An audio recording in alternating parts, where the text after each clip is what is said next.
Hello and welcome to a new video on my channel. Today I am here to presentate to you my part 3 of the story, Luca the World's Jumper. I hope you really like it. If it fits your taste, then let a like and an abo da, and don't forget to advertise my YouTube channel to your friends. And then I don't want to beat around the bush and begin with the story of the world hopping anomaly in shape of an young, little bit strange woman. And then let's start right with the story. It didn't take long for Luca to set up a tent in a peaceful, secluded grove, build a campfire, and settle down in one of the warmer regions of this world. Once the fire was properly lit, she sank back into her thoughts, wondering what to do next. No one from her old world could find her now, unless they had the exact same powers she possessed, which she considered extremely unlikely. As Luca reflected on this, she felt something stir within her chest, deep inside. That's a strange feeling. What is this? It's like my ability is trying to respond to me somehow, or whatever this feeling is. The thought lingered. The sensation grew stronger the more she focused on it.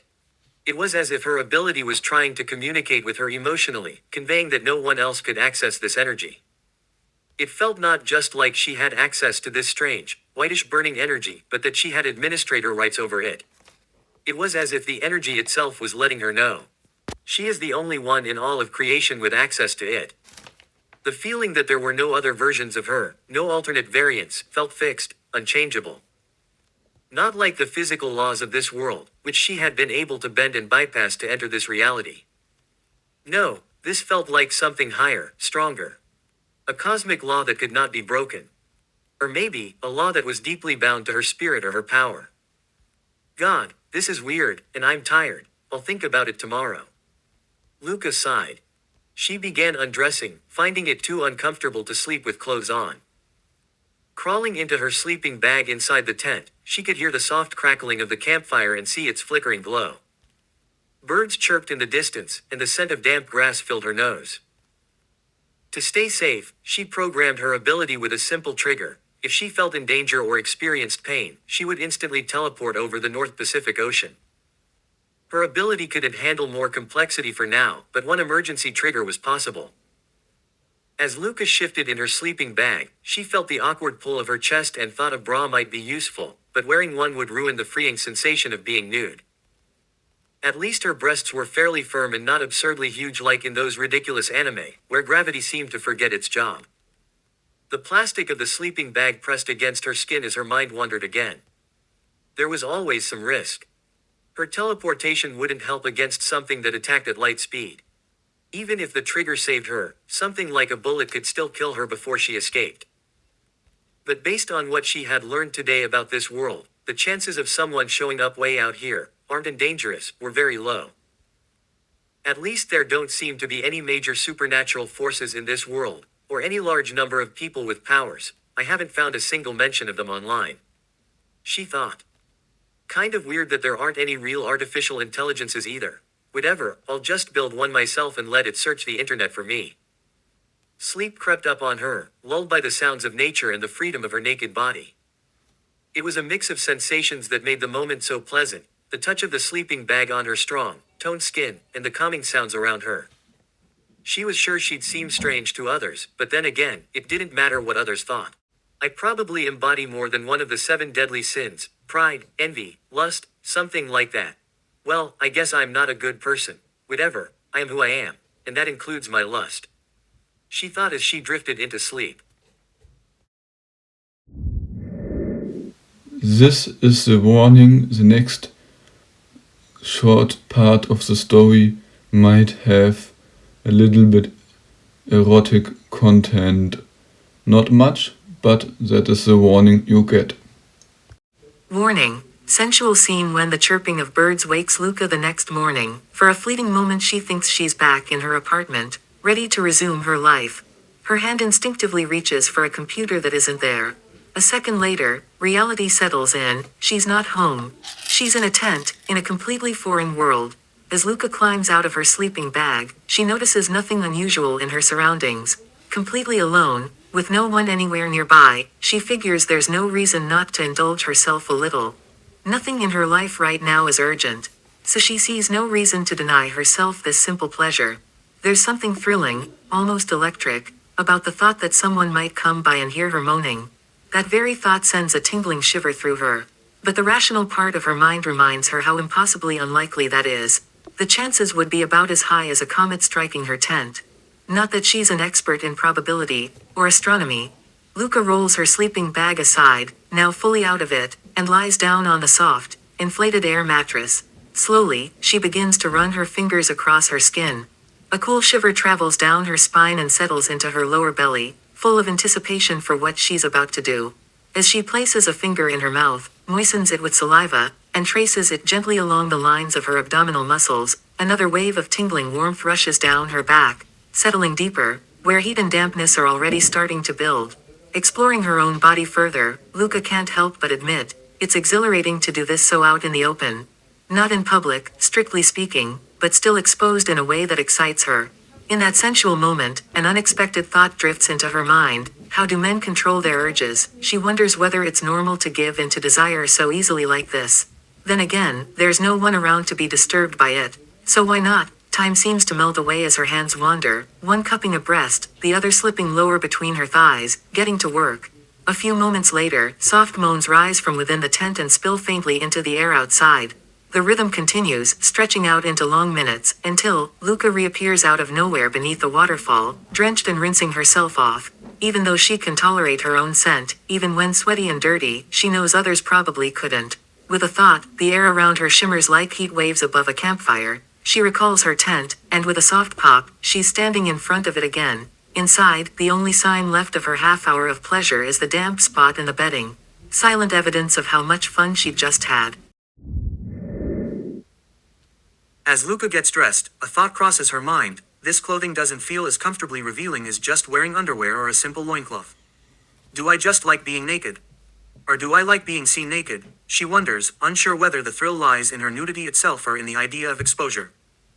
To her, there's definitely something exciting, something liberating about walking around without clothes. It feels freeing and arousing at once.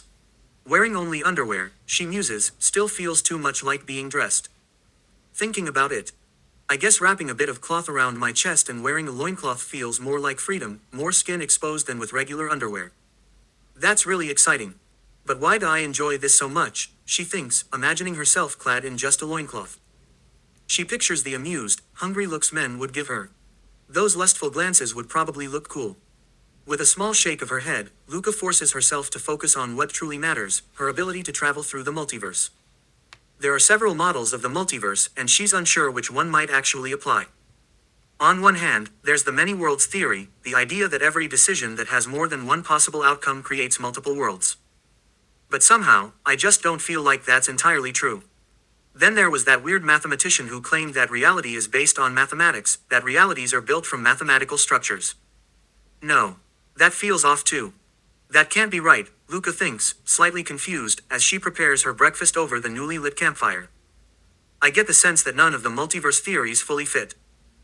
Part of me feels like some universes work according to the many worlds model and split into parallel worlds, but not nearly as many as there should be. From what I understand, every choice with multiple outcomes is supposed to split a new world, but I haven't seen evidence of that. Maybe I just can't see it in the infinity, or eternity, of the multiverse. Or maybe it's simply not true. I can't rule out the possibility that I'm blind to parts of the infinite, she reflects. While lost in thought, she hears birdsong and the bubbling of her noodles over the fire. The pot dangles from a small wooden frame above the flames, already boiling. Luca concludes that it's impossible to say whether she can perceive parts of infinity, because infinity, by its very nature, is boundless. That's why I can only rely on what I know, what I can observe. I get the sense that I can roughly grasp the nature of the omniverse, or multiverse, whatever you want to call it. I feel like those winged beings are somehow tied to the order of all things. And I'm simply not significant enough for those angelic creatures, existing in the white void between worlds, to really notice me, she thinks, feeling herself shrink to the size of a speck of dust compared to beings so vast that whole universes would look like soap bubbles beside them. In that moment, a deep existential fear sets into Luca's bones. She realizes that no matter what she wants to do, she must never, under any circumstances, challenge creatures like those angels. It didn't feel like a metaphor that they were larger than universes. It felt true. Not symbolic, not an oversimplification for her mind to understand, real. A memory flashes in her mind, one of the angels actually holding a soap bubble in its hand. As she sees the image again, a cold shiver runs down her spine. It hadn't been a metaphor. It had been literal, an actual being, holding a universe in its hand. To Luca, these creatures seem like titans of infinite size, even if, of course, that's just a fleeting thought. After all, something that fits into the hand of a commercial display can't truly be infinite. Naturally, the creature would have to be enormous, but still, it would remain finite. No matter how vast a universe may be, it can't be truly infinite. Damn, these beings are powerful, Luca thinks while eating her food, just a bit of tomato sauce, garlic, oregano, and corn. It tastes genuinely Indian. The way the garlic blends with the tomato sauce and the oregano, and then the corn, it's really delicious. Guided by her gut feeling that attracting the attention of these beings would be nearly impossible at the moment, Luca refocuses on the present and the various experiments she still wants to try. One of them would only work if she found a world where the items she currently possesses cannot exist. If she remembers correctly, in her last world, there were fictional settings like Star Wars and other anime or TV series. As Luca reflects on this, she thinks it would be cool if next time she could actually visit one of those fictional places, or at least not have her clothes disintegrate every time she dominates a new reality's natural laws.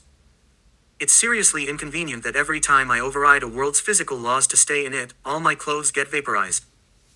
While thinking this and continuing to eat, another idea comes to her. She definitely wants to visit Paris in this world, and create a new identity. For that, she'll need a few computers, electronics, and internet access. So, getting all the essentials would be nice. The problem? Getting a job is kind of hard when you don't officially exist. Screw it, I'll just take what I want and modify the equipment myself. What's the point of having a power that lets me teleport to any place I've seen, instantly and without cooldown, if I don't use it? This time, though, I have to be careful. I don't want to get traced again. She remembers the people she likely angered back in her previous world.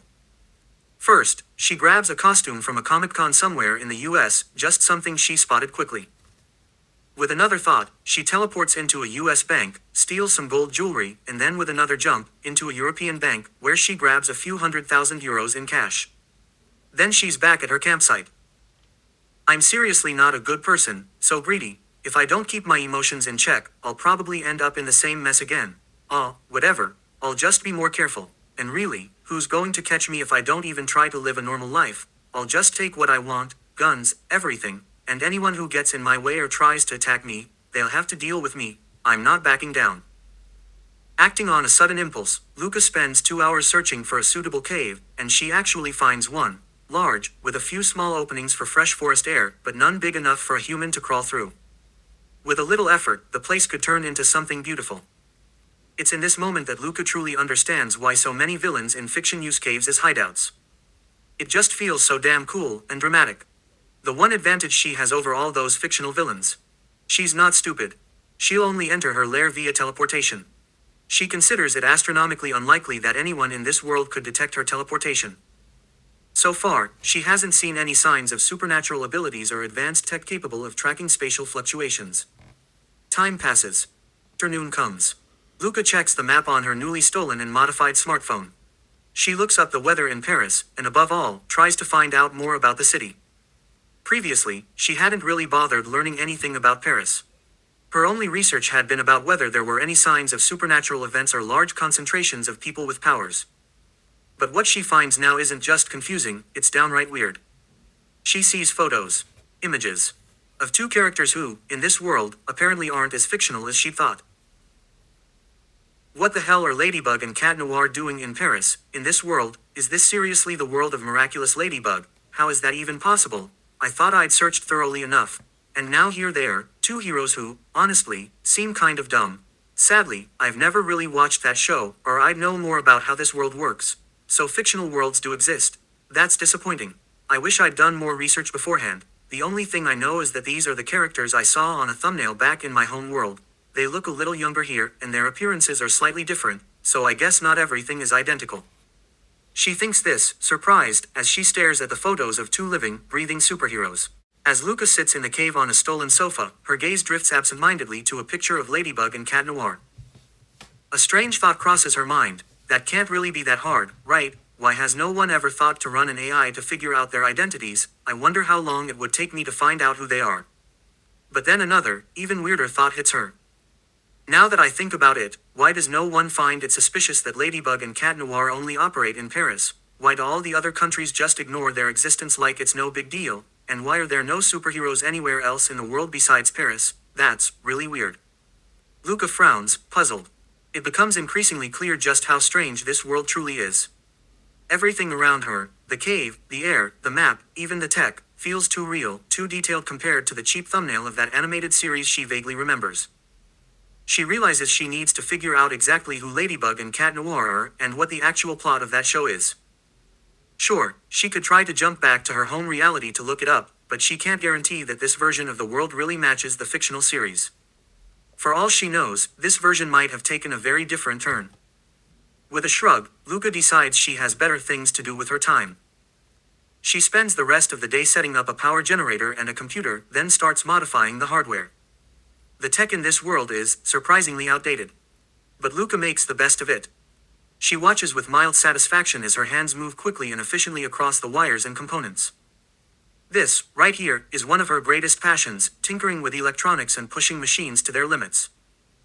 By the time midnight rolls around, everything is perfectly set up. The machine hums quietly, ready for Luca to begin programming an artificial intelligence. But it quickly becomes clear that she doesn't have enough storage space on this rig for the full version of her planned AI. One possible solution: create a compressed version of the program and let it expand once connected to the internet. Well, I hope this doesn't turn into another Skynet situation. Then again, even if it did, would I really feel guilty? Nah. My own survival matters way more than this world does. That's probably an insane way to think. Whatever, I'm just a little crazy, like anyone still fully sane in a world like this. The thought makes her grin.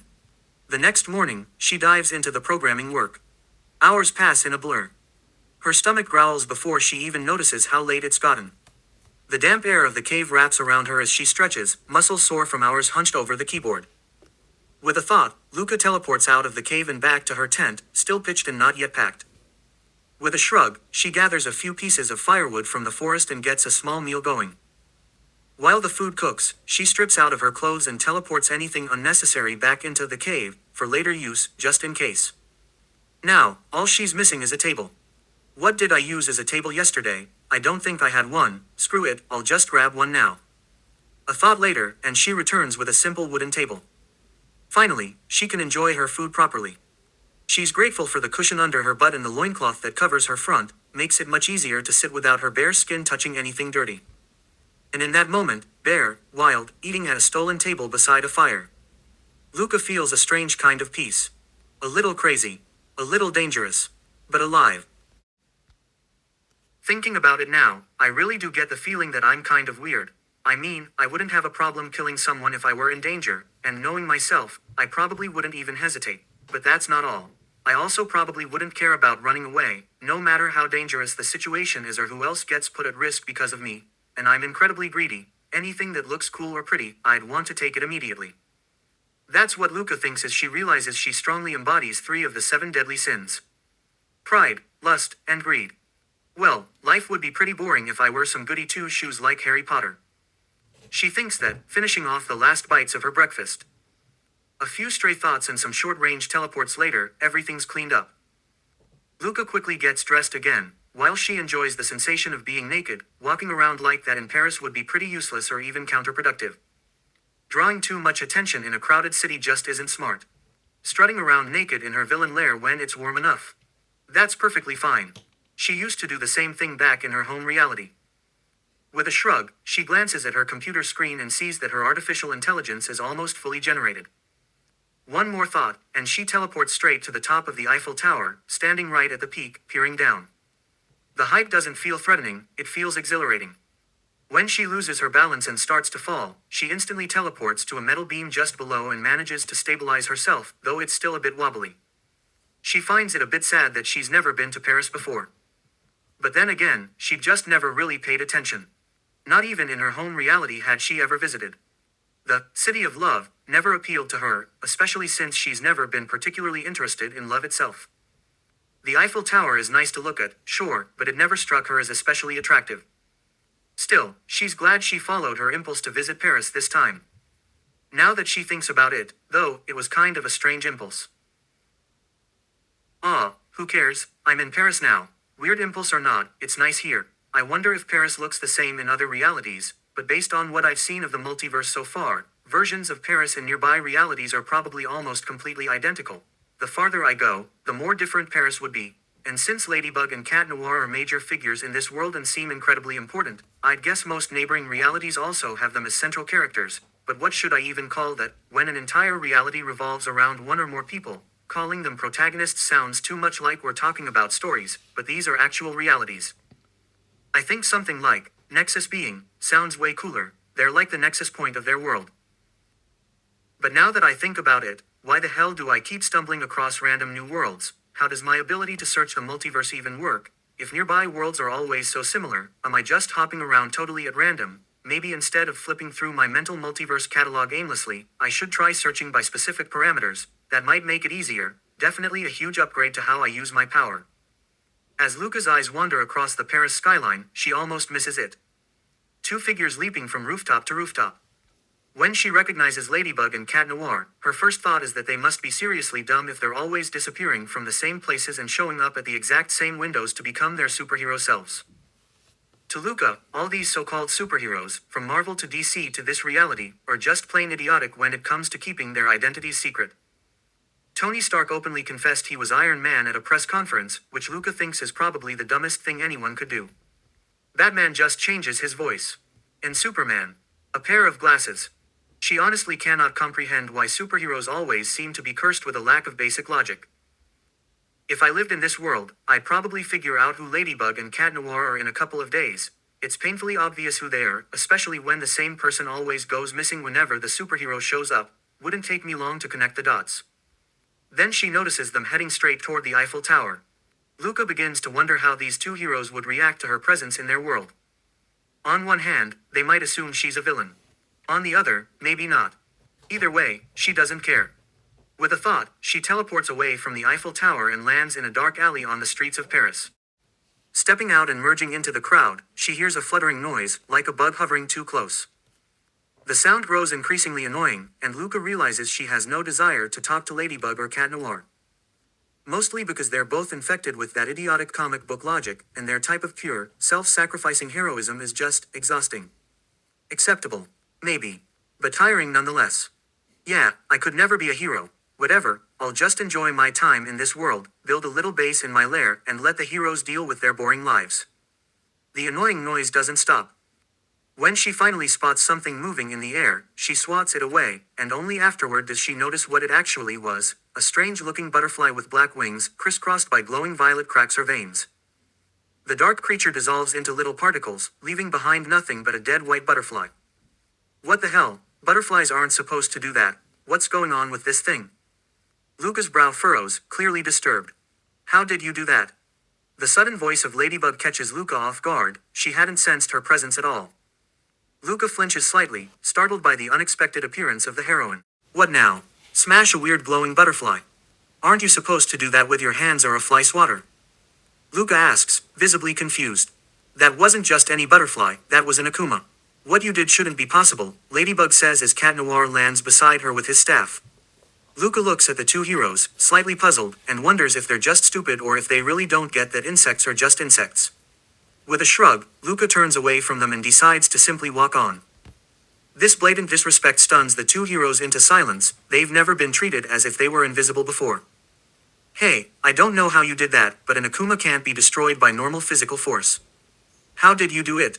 Tell the truth, says Ladybug, taking her yo-yo in hand as she steps toward Luca. I honestly don't know what's wrong with you two, but that was just a regular butterfly. Sure, there were some light effects after I crushed it, but there was nothing special about it, Luca replies, clearly not understanding what an Akuma is, and not particularly interested in finding out either. Hey, don't you know who we are? You can't just walk away like that. Tell us how you crushed an Akuma, and maybe we'll let you go, says Cat Noir, which instantly makes Luca chuckle. The very idea that these two untrained heroes with their ridiculous fighting style are seriously trying to stop her, a teleporter, from going wherever she wants is just laughable. I really don't know if you're just reckless or if you actively want to make enemies out of strangers. But to me, that was just a weird butterfly. I'll admit, it looked kind of odd with its colors, but it didn't do anything special. Maybe if you explain what an Akuma is, I'll understand what's got you so worked up, Luca says, slightly annoyed, but also trying to defuse the situation. You don't seem to be from around here, are you? Everyone in Paris knows what an Akuma is, Ladybug says. This has to be a trap set by an Akumatized villain. I say we settle this right now, she's probably just an illusion, says Cat Noir recklessly as he immediately drops into a combat stance. Relax, Cat Noir. This definitely isn't an illusion. I don't sense the presence of an Akuma around anymore. This is real, Ladybug tries to calm him down. As Ladybug explains that an Akuma is a corrupted butterfly that gives people superpowers and manipulates them through their emotions, she suddenly sees a sparkle in Luca's eyes. The stranger, who still hasn't introduced herself, suddenly looks genuinely interested. Wow, I really missed out on something, huh? Would have ended up with permanent powers. Though, the whole mind control thing sounds a bit problematic. And you fix those problems by destroying the Akumas, like I did, right? Luca asks. Well, normally I'm the only one who can purify an Akuma from its darkness, said Ladybug, her voice carefully diplomatic, more so than Cat Noir's would have been. But you just crushed it. You can understand that this isn't exactly normal for us, so we were a little surprised. Luca paused, thought for a moment, then simply shrugged. Not my problem, she said casually. As long as you two stop provoking me afterward. Ladybug tilted her head slightly. Something about Luca's earlier reaction still bugged her. The woman had seemed too enthusiastic when she heard that Akumas could grant powers. That kind of attitude was dangerous. After a quick moment of thought, Ladybug decided to offer a warning. I hope you won't give in to the temptation of superpowers, she said. They come at a price. The villain Hawkmoth won't grant them to you permanently, even if you do what he asks. That caught Luca's attention. Her eyes lit up with curiosity. What kind of stuff does this, Hogmoth, or whatever you call him, actually want? She asked, folding her arms. You two act like he's some kind of demon who makes you sign your soul away in blood. Ladybug hesitated. Cat Noir looked equally unsure, glancing at his partner for guidance. The question was simple, but the answer, not so much. Ladybug felt a knot tighten in her chest. She wasn't sure how much she could say, how much she was even allowed to say as a miraculous holder. I'm not sure I should tell you, she finally said, frowning. There are rules, and people, guardians, who've been protecting this knowledge for centuries. Luca raised an eyebrow. Then she smirked. Huh, so you don't want to tell me? Her grin widened mischievously.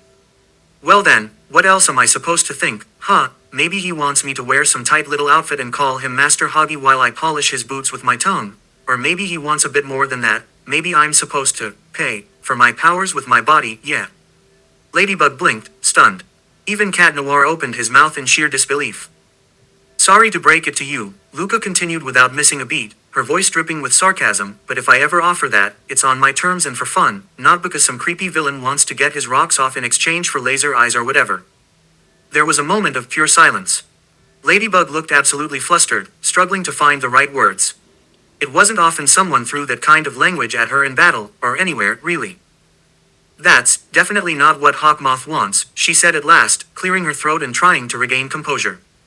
At least, not as far as we know. She rubbed her arm nervously.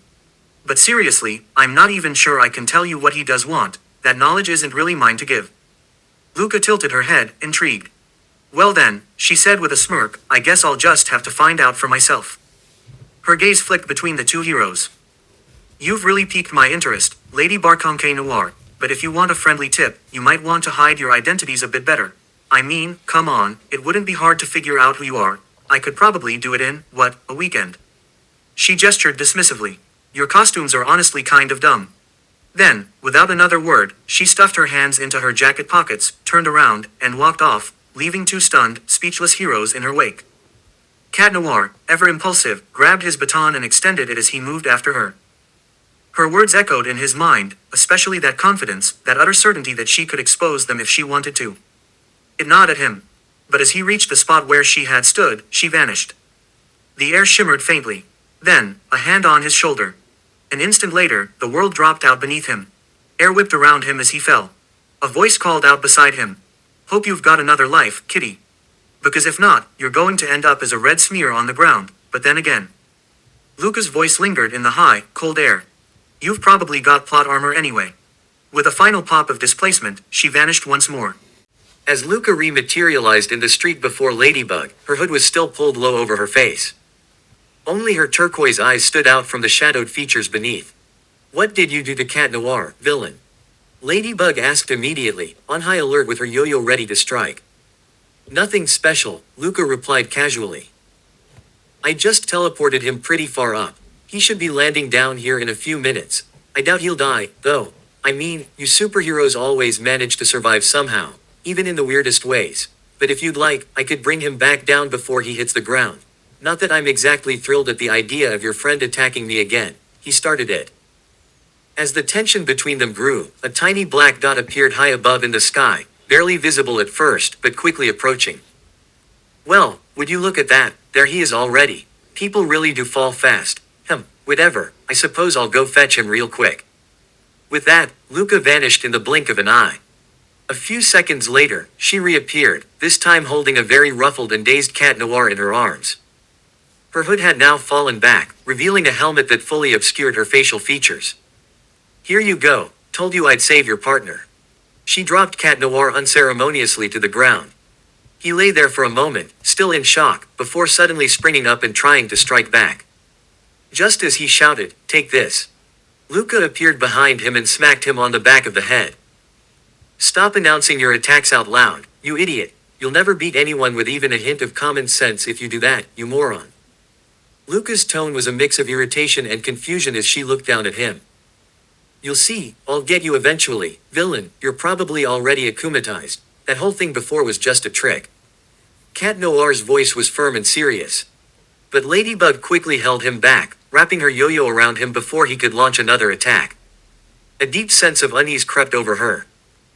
Not Cat Noir, I don't think her powers come from an Akuma. I don't know how it's possible, but she doesn't seem to have a miraculous either. She has neither an Akuma nor a magical item that I can detect. It doesn't make any sense, but her abilities seem to come from herself, not from anything external I can perceive. She looked at her partner with concern. To be honest, even my miraculous feels confused. I think we're dealing with something we've never seen before. Cat Noir, please, get it together. We need to handle this with words, not violence. At that moment, Luca noticed something strange. Ladybug hadn't truly understood what she had said earlier. It was like the idea that someone could so easily uncover her identity just didn't register. Luca got the impression that Ladybug didn't grasp the implications of what had happened. Either there was some aura of stupidity in the air that prevented basic logic from taking root in this city, or something else was actively blocking the normal workings of human reason in this world. And then, Luca felt it. There was something about this place. A concept, an essence, that didn't belong here. It was as if her thoughts, her existence, even her words didn't quite fit into this world. She suddenly understood why Ladybug might not be able to perceive her powers. They simply didn't originate from this dimension. But the bigger, more disturbing question remained. Why did the laws of this world seem to repel logic when applied the way Luca used it? Well, if that's all, maybe we can talk some other time. I still need to find a place to sleep and something to eat. I'm starving. Anyway, goodbye. As Luca walked away, she couldn't help but think about how strange this world really was. A world with only two superheroes. Ladybug and Cat Noir, yet full of superhero movies and comics as if they were commonplace everywhere but Paris. That, to Luca, was the strangest part of all.